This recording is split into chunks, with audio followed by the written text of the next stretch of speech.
Olá amigas, olá amigos.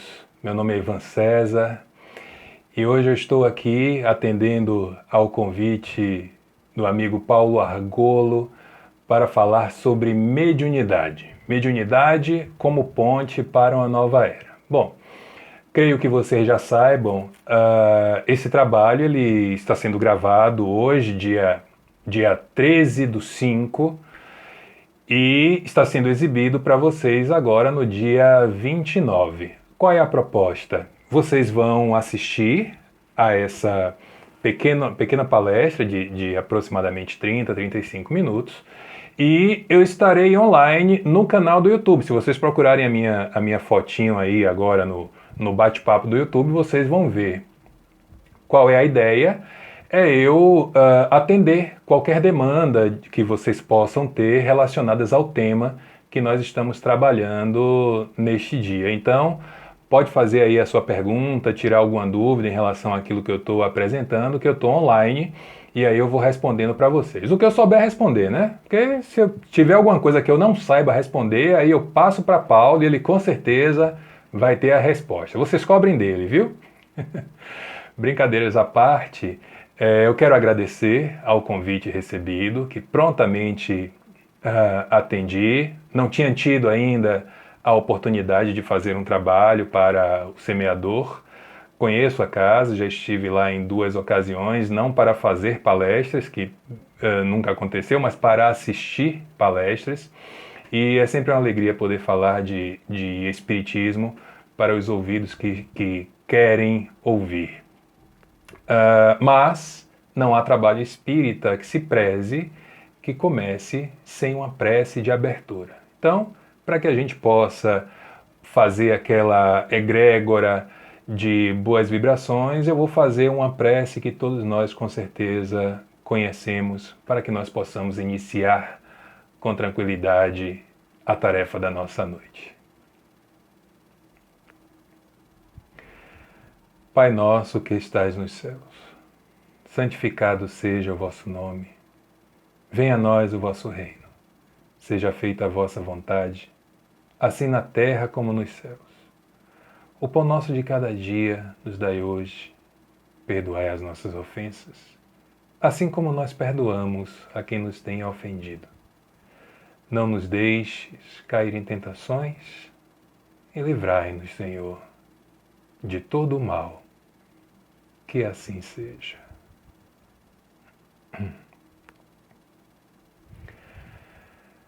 Como havia anunciado, o nosso trabalho hoje tem o título de Mediunidade como ponte para uma nova era. É muito comum nas casas espíritas se falar em mediunidade, óbvio, porque a doutrina espírita, embora não seja, por assim dizer, a detentora da patente da mediunidade, nem a inventora da mediunidade, é a doutrina que melhor explica a mediunidade. Desconheço outra doutrina religiosa que fale sobre mediunidade com a clareza, a segurança, a objetividade que a doutrina espírita nos apresenta. O Livro dos Médiuns é a obra base de qualquer médium que queira trabalhar com segurança no desiderato mediúnico. E isso nós não podemos nos esquecer nunca. Existem outras boas obras além de O Livro dos Médiuns? Sim, com certeza. Mas a obra da codificação espírita, O Livro dos Médiuns, ela precisa ser esmiuçada por qualquer um postulante ao trabalho mediúnico, embora todos nós sejamos médiuns.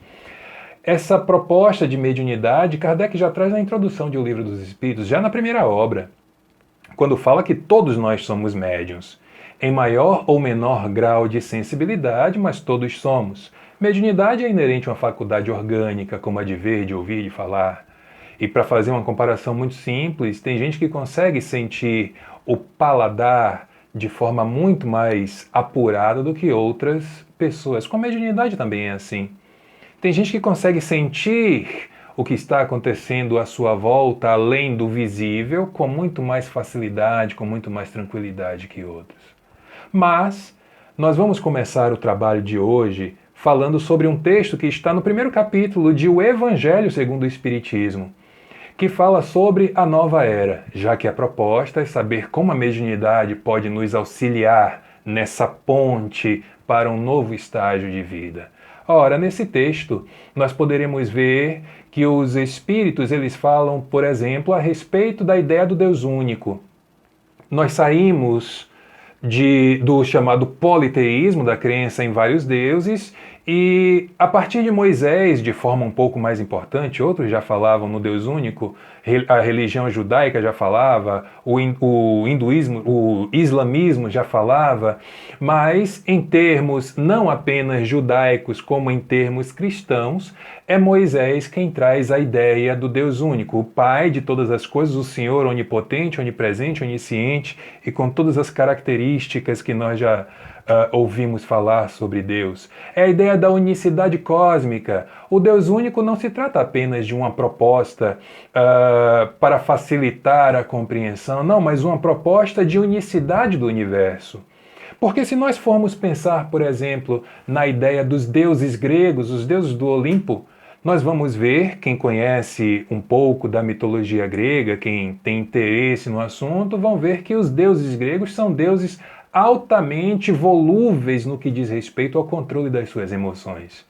Eu costumo dizer que a hora que Zeus acordava, levantava da cama com o pé esquerdo, sai de baixo que era trovão para tudo que é lado. Assim com Hades, com Poseidon, com os semideuses, enfim. A ideia do Deus único, ela nos dá essa segurança de que o universo ele tem alguma estabilidade. Porque não se precisa brigar para manter as coisas ou para criar as coisas. Daí também nós já deixamos de enxergar sentido na ideia do diabo, do Satanás, que quem acredita acha que Deus criou um ser para ficar eternamente degladiando com ele. Não vejo o menor sentido, mas enfim, é o sistema de crenças de cada um. Moisés nos apresenta a ideia do Deus único, mas também nos traz, e aí já em um processo de busca espiritual, quando sobe ao monte para um período de reflexão, e nos apresenta, segundo frase de Emmanuel, a primeira obra psicografada da história, que é a Tábua dos 10 Mandamentos. Ali está, ou melhor, ali estão os germens da moral cristã. Claro, não se poderia falar ainda em cristianismo naquela época, porque o Cristo Jesus ainda não tinha chegado. Mas era um início. Se nós formos pensar naqueles 10 mandamentos, vamos entender rapidamente e facilmente que ali não há praticamente nada de religioso. Ali, na verdade, são regras, são leis civis, são leis sociais, para regular o nosso caminhar naquela sociedade iniciante, na nossa relação com o outro. Veja que é uma linguagem meio que até infantil, quando diz não faça isso, não faça aquilo. E olha que as crianças de hoje já nem aceitam esse tipo de proposta, você precisa argumentar. Mas para aquele povo era o necessário para que tivessem o entendimento. Eram semi-selvagens. Né? Aliás, toda vez que falo em semi-selvagens, eu lembro de um texto da benfeitora Joana de Ângeles, quando ela nos classifica, século XXI, povo do século XXI, ela nos classifica alguns como uma raça de semi-selvagens. Olha o que é que nós estamos falando. De Moisés para Jesus, nós temos aproximadamente 1.600 anos. De Jesus até hoje, 2020 anos, ou seja, são 3 milênios e meio. E nós continuamos a ser semi-selvagens. Isso é para nossa reflexão. Vem então Jesus com a sua mensagem de amor e aí sim, finalmente apresentando a proposta da moral cristã. Aproximar os homens uns dos outros, tornando-os irmãos. Uma das propostas de Jesus. E como anda essa nossa aproximação? Como é que nós encaramos o outro? Como é que nós percebemos o outro? Nesse momento, então, de pandemia, dessas dificuldades que temos enfrentado, como é que nós estamos olhando para o outro?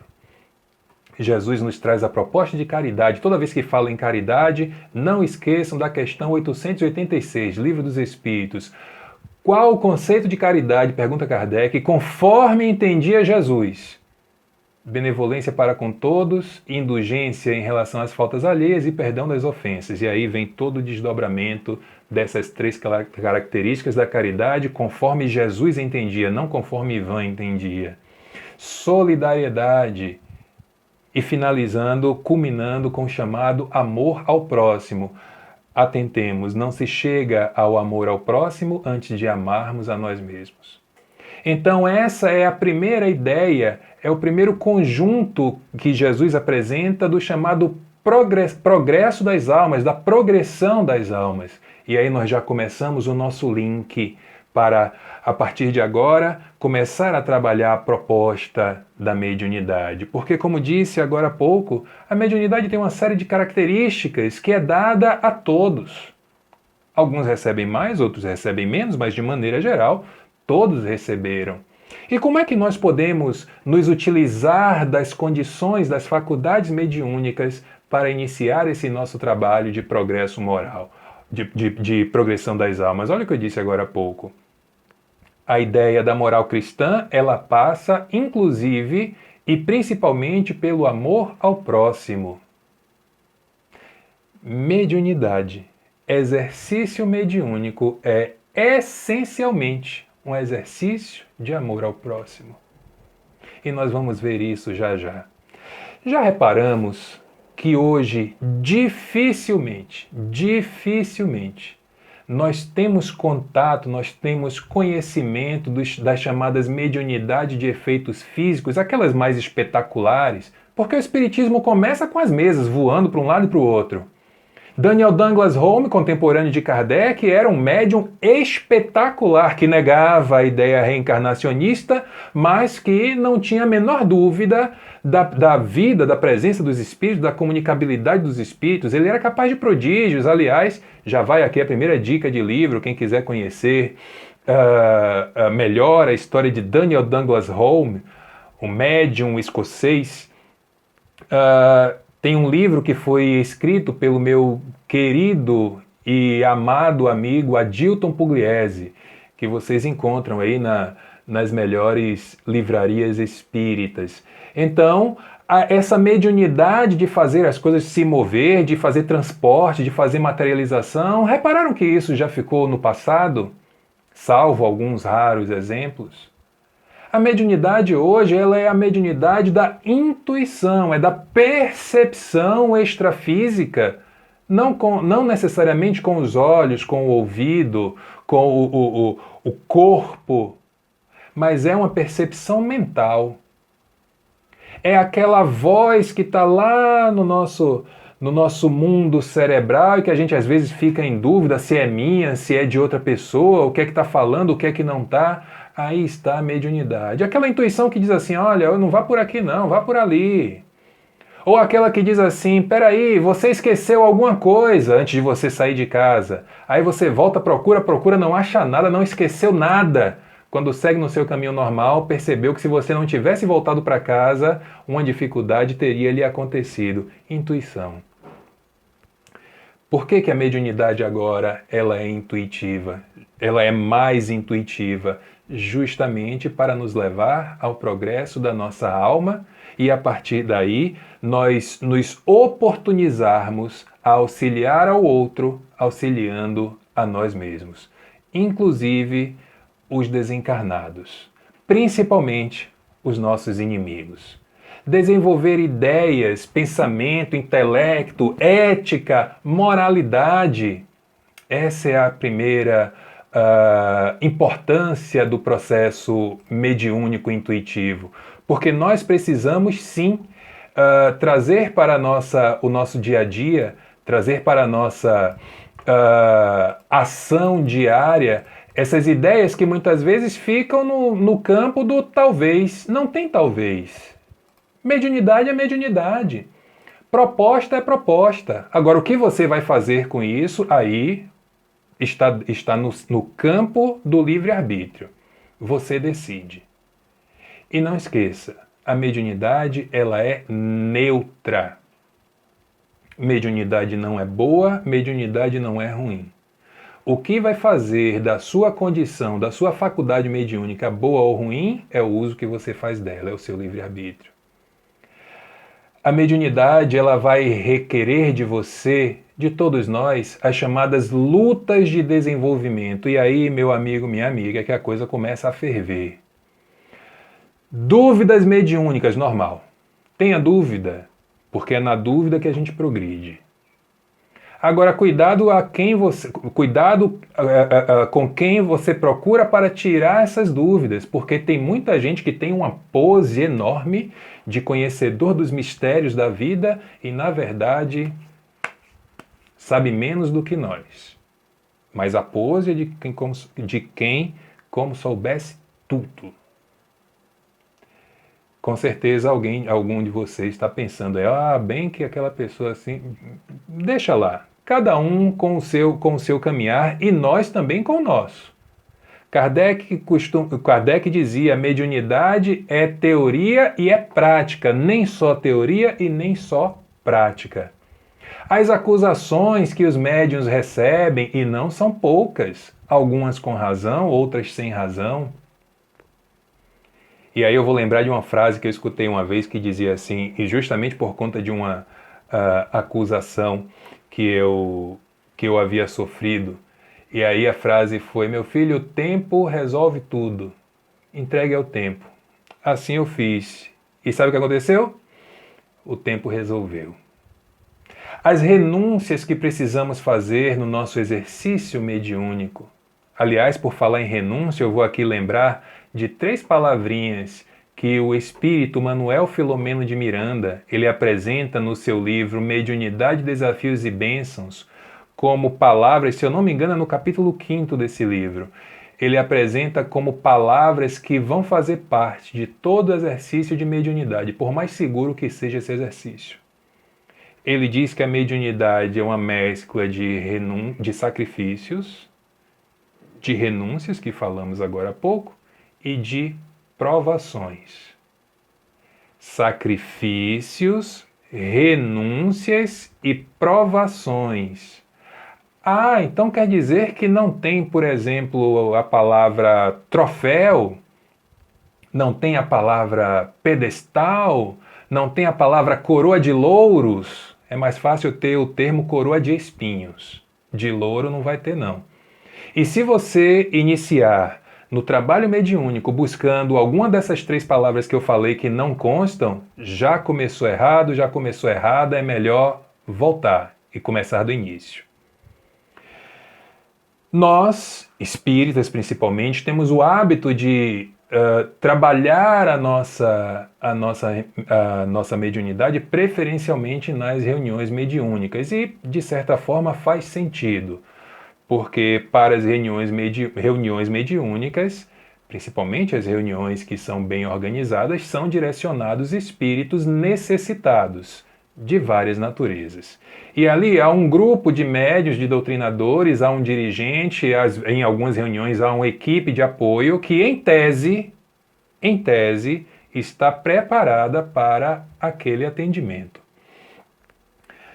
Aí eu faço uma pergunta, e agora, nesse período de pandemia, que tem 2 meses que a gente não pisa numa reunião mediúnica, como é que faz? Suspende o trabalho?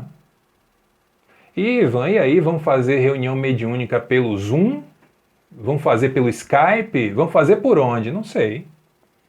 Não estou falando em reunião mediúnica nesse caso, estou falando em exercício mediúnico. Uma coisa é uma coisa, outra coisa é outra coisa.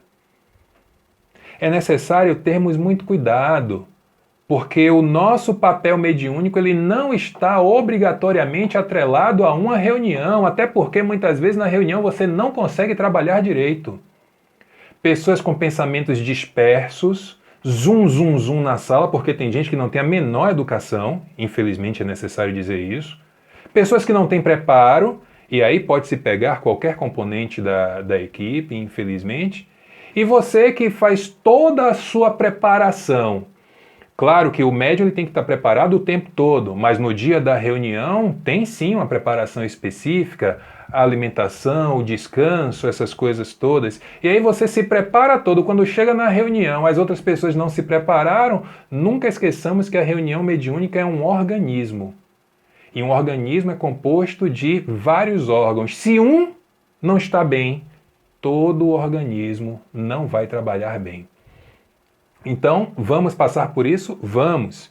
E aí nós vamos verificar também algumas dificuldades nessas reuniões que são absolutamente contraproducentes a esse trabalho de cuidar do outro. Por exemplo, infelizmente ainda é comum iniciarmos um atendimento mediúnico e aí o primeiro espírito que se apresenta chega um doutrinador pouco preparado ou despreparado e começa a fazer uma palestra para aquele espírito. Atendimento de 10, 15, 20 minutos, o que é isso? Para que serve isso? Será que nós ainda caímos naquela ideia de achar que um espírito, muitas vezes trazendo ódio de séculos, ele vai desistir do seu plano odiento por causa de 10 minutos de conversa que você teve? E muitas vezes aquele espírito, sabendo das próprias dificuldades, seja do doutrinador, seja do médium, não caiamos nessa ideia. E quem trabalha em reunião mediúnica aqui sabe que eles estão chegando cada vez mais bem preparados, trazendo dossiê e tudo. Dossiê do médium, dossiê do dirigente, dossiê do doutrinador. Basta dar oportunidade que eles soltam tudo. Cuidado, cuidado. O médium precisa ter uma noção do tempo que aquele atendimento está acontecendo, porque senão, vamos lá.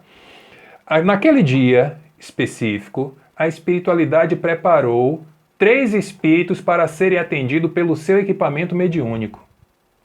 3. Aí no primeiro espírito, você passa a reunião inteira dando oportunidade para conversar com ele. Peraí, mas e os outros 2? Ah, mas aí a espiritualidade cuida. Cuidado, cuidado. Você deixa de exercer o seu papel de médium, deixa de ofertar as melhores condições para aquele tipo de atendimento, levando em consideração que a espiritualidade vai cuidar. Ô, pessoal, se fosse só para a espiritualidade cuidar, vocês acham que existiria reunião mediúnica? Faz algum sentido isso? Claro! A primeira necessidade para muitos desses espíritos é o trabalho aqui conosco, para tomarem o chamado choque anímico. Aí depois que a coisa vai se acalmando, depois que a coisa vai tomando outro rumo, aí a espiritualidade vai cuidar. Mas o primeiro impacto, eu vou dizer assim, ele vai ser na reunião mediúnica, no atendimento mediúnico, enfim, onde precisar ser. E aí nós ficamos utilizando os chamados subterfúgios para deixar de fazer os nossos trabalhos. Cai em erro grande aquele que não, seja ele médium, seja ele doutrinador, seja ele dirigente, enfim, quem quer que seja, cai em erro grande quando não aproveita o texto daquele comunicante, inclusive dos chamados obsessores. O pessoal que sofre na nossa mão, viu? Tudo é culpa do obsessor. A gente não tem culpa de nada. Nós somos santinhos, nós carregamos as asinhas brancas, alvas, a auréola dourada sobre a cabeça, e tudo que acontece com a gente é porque os espíritos fizeram, e aí desconsideramos totalmente a ideia de afinidade, de vibração, de livre-arbítrio, e continuamos feito crianças, colocando no outro, no caso no desencarnado, a razão das nossas falhas. Está na hora de tomarmos um pouquinho de vergonha, não está não? Ou talvez até tomarmos muita vergonha. Mas, como eu ia dizendo, cai em erro grave quem não aproveita o texto daquele espírito, muitas vezes de ódio, para perguntar no seu mundo íntimo, meu Deus, será que eu ainda trago isso? Será que essa condição mediúnica que eu estou apresentando, eu estou colocando em prática apenas para que se utilizem das minhas cordas vocais para falar o que quiserem? Será que eu não devo escutar aquelas palavras? Será que o doutrinador está dizendo, ele não serve também para mim? Ou será que continuamos achando que ele serve somente para o chamado espírito desencarnado? os espíritos, eles se puseram a falar e a nos advertir. Isso está lá no texto do Evangelho. Eu lembro de uma reunião mediúnica que participei em dada ocasião, que antes da reunião começar, antes dos atendimentos começarem, melhor dizendo, sempre vinha a palavra do mentor espiritual daquele trabalho.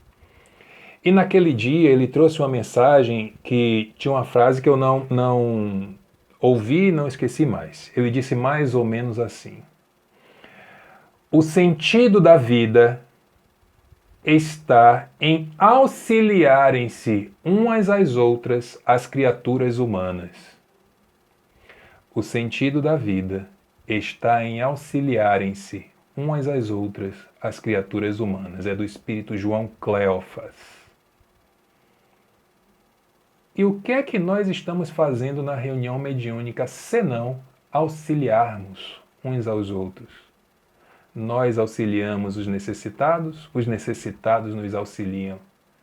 Os benfeitores chegam para nos auxiliar, seja com uma mensagem, seja com uma energia diferente, seja com uma manifestação não muito convencional, seja com paz. É aí que a mediunidade começa assim a ser uma ponte para a nova era. Essa nova era, meus amigos, ela não vai acontecer se não for baseada na caridade. Esse sentimento que faz com que nós percebamos o outro como seres humanos, assim como nós somos. Mas não é só aquela caridade de socorrer a fome, de agasalhar, porque essa é necessária, mas essa é a caridade material. Nós precisamos, a nova era nos cobra, a nova era nos pede uma ideia íntima. A nova era íntima, que é baseada na caridade espiritual, do nosso aprendizado. Aí caridade conosco. Do mudar a nossa forma de pensamento. Porque os pensamentos eles se transformam em palavras e as palavras se transformam em ações. De que adianta eu sair da minha casa para dizer assim, meu Deus, hoje está chovendo, lá vou eu para aquela reunião mediúnica, embaixo de chuva. Se for assim, nem vá. Nem vá. Vá de coração aberto, vá entregue. Vá porque quer ir. Não vá porque na reunião você vai prestar contas a A, B ou C. Você não tem que prestar contas a absolutamente ninguém, a não ser você mesmo, você mesma. Costumo dizer que não é a reunião mediúnica que precisa de mim. Porque se não tiver o médium em Van César, haverá outro médium. Sou eu quem preciso da reunião para trabalhar naquelas características. Porém, não é porque as reuniões estão interrompidas que eu vou deixar de exercitar a minha condição mediúnica, a minha faculdade mediúnica. Como? Caridade. Eis aí uma condição que ninguém tem como se furtar, ninguém tem como dizer que não consegue fazer.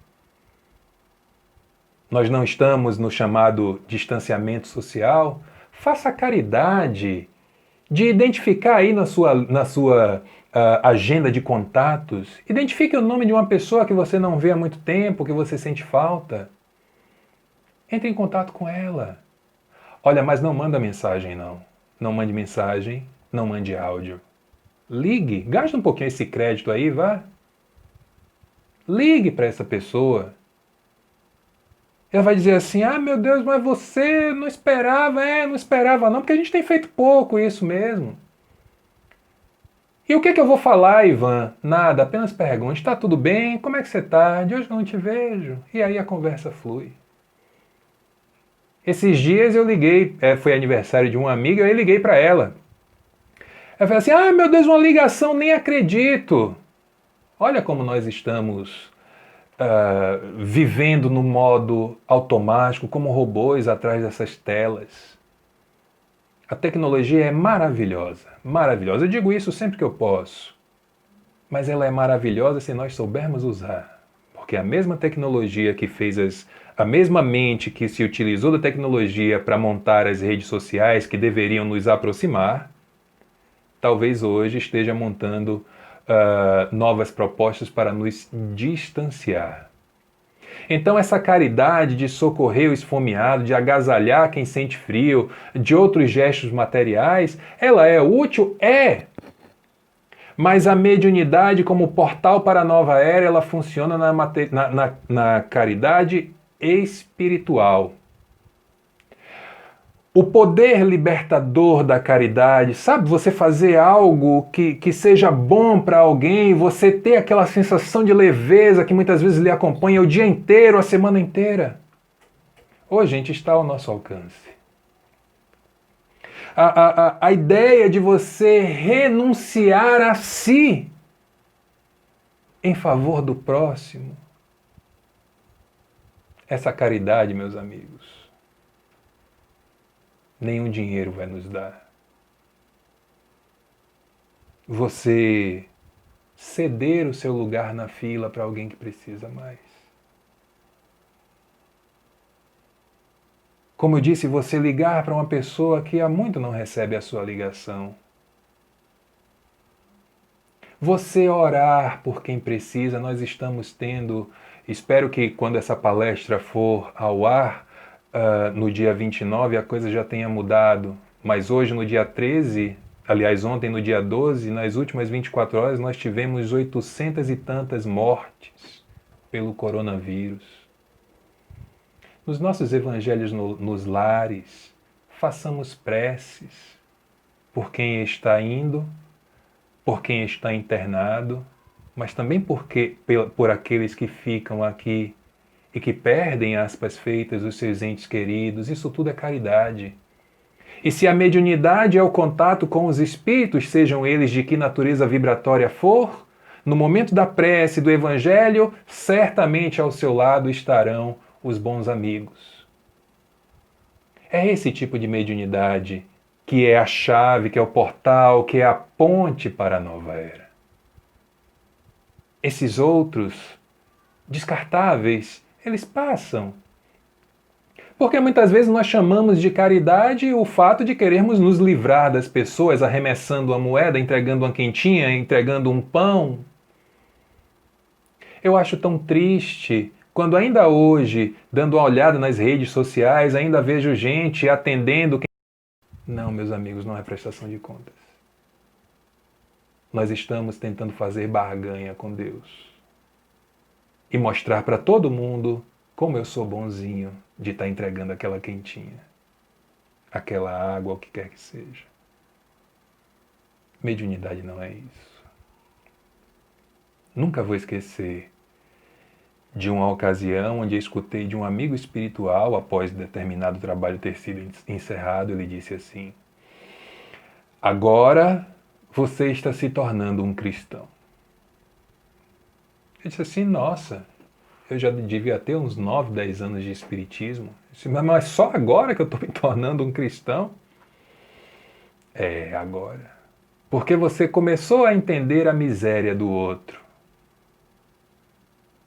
É verdade. Se a mediunidade não servir para nós observarmos na miséria do outro as nossas próprias misérias, é melhor não ser médium.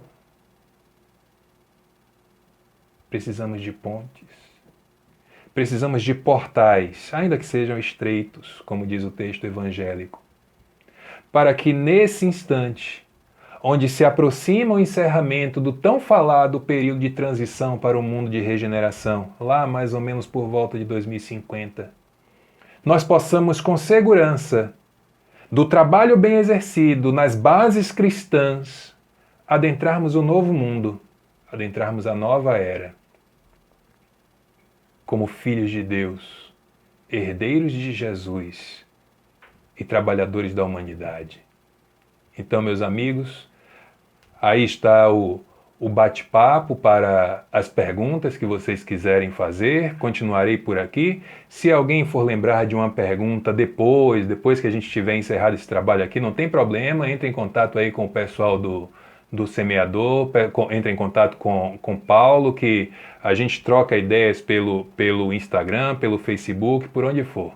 Então, agradeço a atenção de vocês e estarei às ordens para novas oportunidades. Um grande abraço a todas, um grande abraço a todos e a gente se vê por aí.